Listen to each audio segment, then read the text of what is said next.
Mga trimobil sa Pili Camarines Sur na nagaagis sa National Highway, pigsitar kan mga otoridad. 53 na aksidente sa banwaan na kinakaimbeltuhanin mga trimobil na ikurit kan PNP.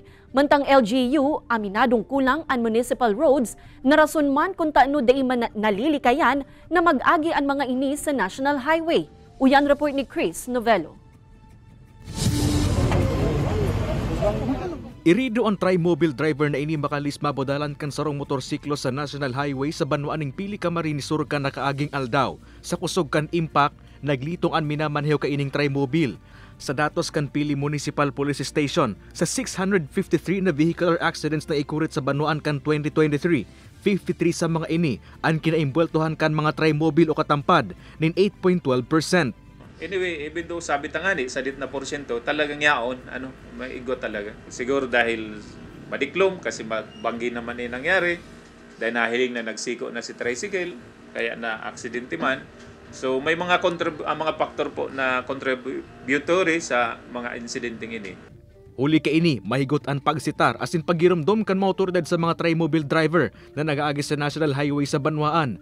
Mahihiling man ang mga karatulang ini sa tinampo, kumo pagirumdom sa mga ini na sa inner lane sa nakan tinampo mag-agi.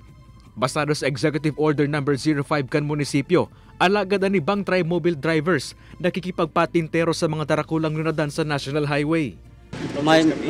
No choice po kami mayong agian. Susog sa LGU may 11,000 na pampasirong tricycles as in 750 na mga e-bike ang natidalagan sa banwaan.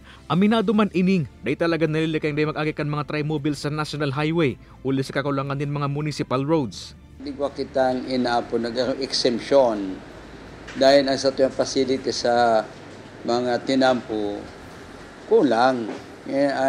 Actually nga, Mayo.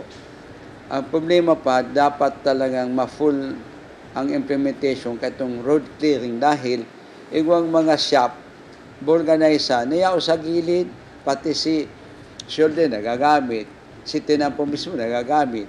Haros gabos man subot na eskwelahan, mga opisina kan trabaho anyaon sa National Highway. Nakapalaman kaya sa Memorandum Circular No. 2023-195 kan DILG na pinagbabawal ang mga pampubliko asin pribado mga tricycle, pedicab asin motorized pedicab sa mga National Highway. Pigsusugo man kan ahensya ang mga LGUs na mag-issue ng exemption sa paagi ning ordinansa, konsultasyon sa mga asosasyon, maging barangay kung may alternatibo maagihang tinampo ang mga tri-mobile.